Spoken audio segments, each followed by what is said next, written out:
Assalamualaikum warahmatullahi wabarakatuh. Di sini kami akan mempresentasikan hasil kerja kelompok kami. Sebelumnya perkenalkan, nama saya Muhammad Ihsanul Hakim dengan NIM 231110404. Saya Rizali Rahman dengan NIM 231110401. Perkenalkan, nama saya Kafka Putra Radi dengan NIM 231110401. Ya, di sini kami judul Home Energy Tracker itu untuk presentasi Project X, desain aplikasi monitoring energi rumah tangga. Untuk latar belakang terlebih, masalah problem space-nya itu banyak keluarga mengalami peningkatan tagihan listrik tanpa mengetahui penyebab pastinya. Penggunaan perangkat boros energi tidak termonitor menyebabkan pemborosan biaya dan peningkatan emisi karbon. Ini tujuan dari yang di SDG 7. Kami bertujuan untuk merancang solusi digital untuk membantu rumah tangga memantau dan mengelola konsumsi energi agar lebih hemat, efisien, dan standar lingkungan. Selanjutnya, predisposisi dan asumsi awal. Jadi kami di sini kami berasumsi bahwa jika keluarga dapat memantau konsumsi energi secara real time melalui aplikasi yang mudah dipahami, maka mereka akan lebih termotivasi untuk menghemat energi dan mengubah perilaku konsumsi. Jadi metodologi desain research yang kami gunakan itu ada 3. Yang pertama user interview, yang kedua ada contextual inquiry, selanjutnya yang ketiga itu ada studi literatur. Oke, baik, saya akan melanjutkan presentasi dari teman saya yaitu Iksan, yang dimana kita mendapatkan hasil riset atau key finding. Yang pertama ada kurangnya literasi energi. Seperti apa? Pengguna tidak tahu perangkat mana yang boros.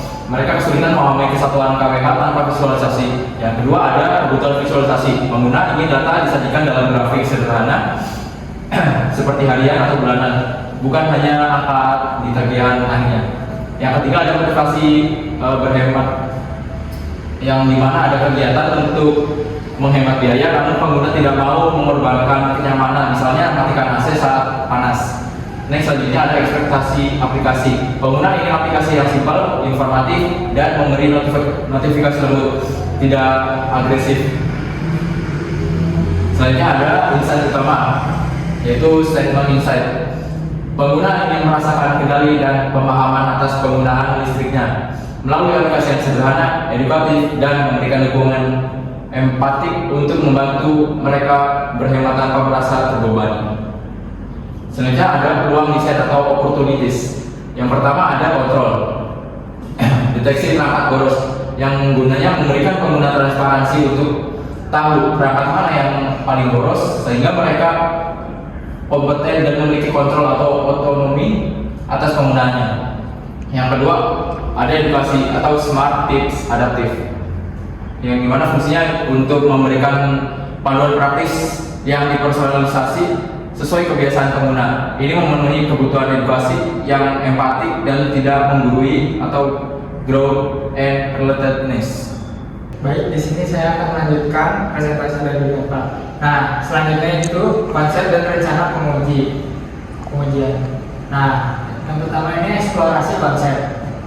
Metode dan konsep yang terpilih, kita pakai metode 10+10. Kami mengeksplorasi ide dan memilih 3 konsep inti, yaitu yang pertama dashboard konsumsi real time, yang kedua notifikasi cerdas saat boros, yang ketiga itu tips harian berbasis AI. Tomorrow narrative-nya, penggunaan dapat memilih perangkat mana yang menyedot listrik.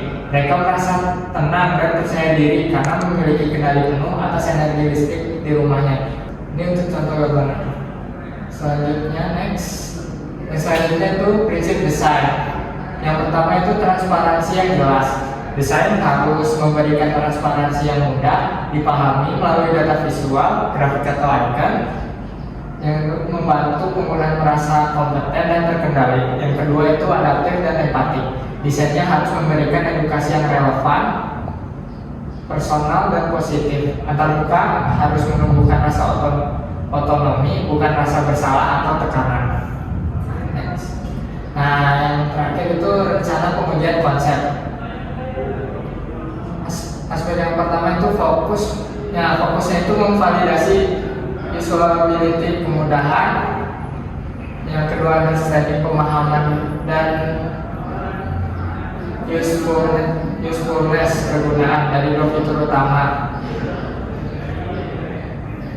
Yang kedua itu metodologinya one on one, moderated testing tahap muka atau daring. Yang ketiga metrik tingkat keberhasilan tugas berhasil atau gagal.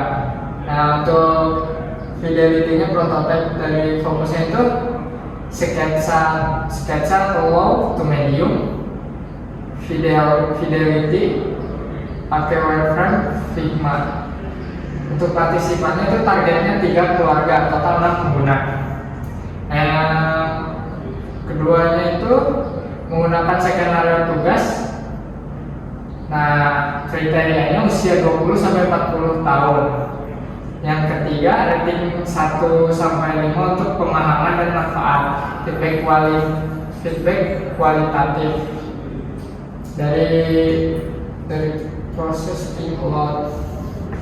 Mungkin cukup sekian presentasi dari kelompok kami. Wassalamualaikum warahmatullahi wabarakatuh.